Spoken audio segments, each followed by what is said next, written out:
ఎంతో కష్టపడి తయారు చేసిన వస్తువుల్ని లాభానికి అమ్ముకోకపోతే నష్టం తప్పదు. ఉత్పత్తులకు మంచి గిరాకీ లభించాలంటే మార్కెటింగ్ తెలిసుండాలి.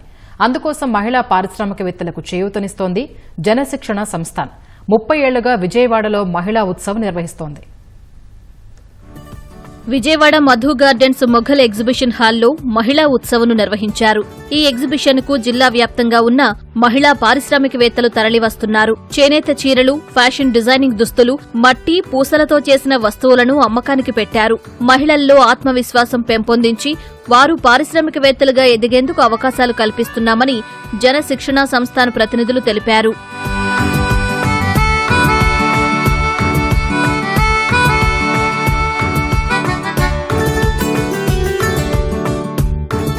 జనశిక్షణ సంస్థ ministry of skill and entrepreneurship ఆధ్వర్యంలో నడుస్తోందండి. చాలా రకాల శిక్షణ కార్యక్రమాలు ఇస్తున్నాము. శిక్షణ ఇచ్చిన తర్వాత వారు ఎక్కువ మంది గ్రూపుల్లో ఉంటున్నారు కాబట్టి ఆ గ్రూపుల్లో వారికి వచ్చే లోన్స్ కానీ ఇతరత్ర ఉన్న ఆర్థిక వనరులను ఉపయోగించుకుని ఒక చిన్న వస్తువుని ఉత్పత్తి తయారు చేయడం నేర్పుతున్నాము. అలానే మార్కెట్ స్కిల్స్ ని మనం నేర్పడానికి వినియోగదారులతో పరిచయంతో వాళ్ళ ప్రొడక్ట్ ఏ విధంగా ఉంది, అసలు ఆ ప్రొడక్ట్ వినియోగదారులకి ఉపయోగంగా ఉందా, వినియోగదారులు ఇంకా ఏవైనా సజెషన్స్ ఇస్తారా, ఈ విధంగా టెస్ట్ చేసుకోవడానికి ఒక ఫీల్డ్ టెస్ట్ లాగా ఇది ఉపయోగపడుతుందండి. దీని ఉద్దేశం ఏంటంటే స్థానిక మహిళా చిన్న పారిశ్రామికవేత్తలు తయారు చేయడానికి. ఇది ఎలాంటి ఖర్చు లేకుండా జనశిక్షణ సంస్థను ఉచితంగా వారికి స్టాల్ ఇస్తుంది. 10 రోజుల పాటు అమ్మకానికి అవకాశం ఇస్తుంది. వినియోగదారులను కూడాను ఒకసారి రండి, విజిట్ చేయండి, మహిళలను ప్రోత్సహించండి. దాదాపు 50 మంది మహిళలు తమ ప్రోడక్ట్స్ యొక్క భవిష్యత్తు ఏంటి అనేది తెలుసుకోవడానికి ఒక ప్రయత్నం ఇది.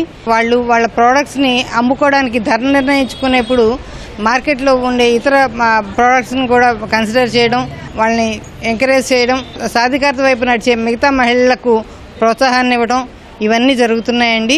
మా దగ్గర ట్రైన్ అయిన వాళ్ళు 70% వరకు ఉన్నారండి. 30% మాత్రం బయట మహిళలు కూడా ఉన్నారు. వాళ్ళకంటూ ఒక సొంత ప్రోడక్ట్ని ఒకదాన్ని తీసుకుని దాన్ని మార్కెట్ టెస్ట్కి పెట్టుకోవడానికి వస్తారండి ఎక్కువ. జనశిక్షణ సంస్థాన్లో శిక్షణ పొందిన మహిళలే కాకుండా బయటి మహిళలు కూడా ఈ ఎగ్జిబిషన్లో 50 స్టాళ్లు ఏర్పాటు చేశారు. ఈ స్టాళ్లకు కొనుగోలుదారుల నుంచి మంచి స్పందన లభిస్తోందని వ్యాపారులు చెబుతున్నారు.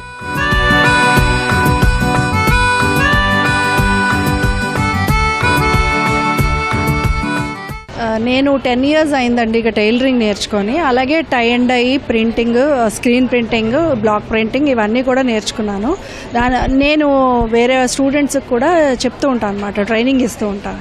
వాళ్ళ తరపు నుంచి నేను వచ్చి ఇక్కడ పెడుతున్నాను అనమాట. సో ఆల్రెడీ నాకు చాలా మంచి రెస్పాన్స్ వచ్చింది ఇప్పటికే.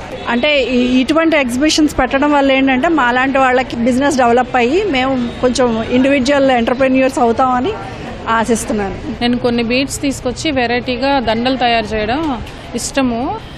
మార్కెటింగ్ చేయాలని నాకు అనిపించింది. సో జనశిక్షణ సంస్థాన్ వల్ల నాకు ఈ అవకాశం వచ్చింది ఎగ్జిబిషన్లో పెట్టి. లాస్ట్ ఇయర్ కూడా నేను పెట్టానండి. చాలామంది కస్టమర్స్ కూడా నాకు వచ్చారు, ఇంటికి కూడా వచ్చి తీసుకుని వెళ్ళారు. నేను ఫస్ట్ ఇంట్లో నుంచి స్టార్ట్ చేశాను. మా కారప్పొడులు చేద్దామని చెప్పేసి ఐడియా వచ్చింది. ప్రతి ఒక్కటి హోమ్ మేడ్ ద్వారా నేను అందించాలని చెప్పేసి అనిపించింది. అందుకే ప్రతి ఒక్కటి నేను రోకళ్ళ మీద దంచుకొని నేనే ప్రతి ఒక్కటి ప్రాసెస్ చేస్తాను. టైం వచ్చినప్పుడు చాలా బాగుంది సార్. అందుకనే ఇంట్రెస్ట్ మీద మళ్ళీ ఇప్పుడు సెకండ్ టైం పెట్టాము. ఇప్పుడు కూడా రెస్పాన్స్ చాలా బాగుంది. నేను ఈ హ్యాండ్మేడ్ హెర్బల్ సోప్స్ చేస్తూ ఉన్నాను.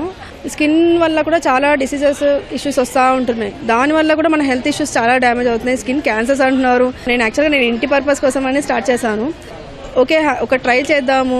ఇది herbal natural products, chemicals add చేయలేదు.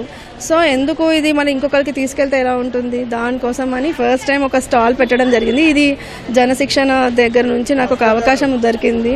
ఇటువంటి ఎగ్జిబిషన్లు ఏటా 2 లేదా 3 సార్లు పెట్టి తమలాంటి వారికి మరింత చేయూతనివ్వాలని ఔత్సాహిక మహిళా పారిశ్రామికవేత్తలు కోరుతున్నారు.